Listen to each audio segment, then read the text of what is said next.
I am your English teacher, Vani, and I am so happy to welcome you again to our learning journey with Nova Learn Books, an imprint of Mount Enlightenment International. Our chapter 8 for Standard 3 is a famous poem called Saw Grapes. In this poem, we meet a fox who sees some ripe, juicy grapes hanging high on a vine. He tries again and again to reach them but fails. Instead of accepting his failure, the fox says that the grapes are sour. Through this poem, we learn an important lesson. We should not make excuses when we fail, but accept the truth with courage and try harder next time. Write the taste of the following. इनका taste लिखिए। Sugar मतलब sweet, मीठी होती है।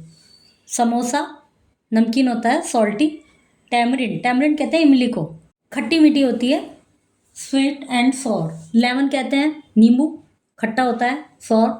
Mango मीठा, sweet. Bitter गोड कहते हैं करेले को, तो कड़वा ही होता है, बिटर होता है इसका टेस्ट, कड़वा। A fox was trotting one day, and just above his head he saw a vine with lovely grapes. एक बार एक लोमड़ी ट्रॉटिंग मतलब इधर उधर घूम रही थी। तभी उसने क्या देखा, जस्ट अबव हिज हेड, अपने ऊपर देखा कि एक वाइन मतलब बेल विद लवली ग्रेप्स, अंगूर की बेल थी। Rich, ripe and purple red, इस तरह के अंगूर थे। Eager he try to snatch the fruit, वो बड़ी उत्सुक हुई फ्रूट्स को स्नैच, झपटने के लिए। But it was too high, ये बहुत ऊंचे थे। Poor Reynard the fox had to give it up, लोमड़ी बेचारी को ये छोड़ना पड़ा कि भाई उसने ट्राई किया, उछली, नहीं हाथ गया, बहुत ऊंचे थे, उसने सोचा छोड़ो। And having a deep sigh, और एक लंबी सांस ली उसने।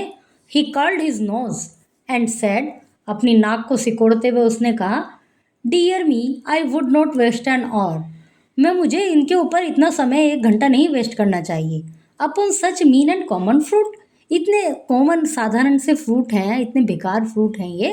आई am sure those grapes are sour, ये जो अंगूर हैं ये खट्टे ही होंगे, छोड़ो, इस पर अपना टाइम वेस्ट करना बेकार है।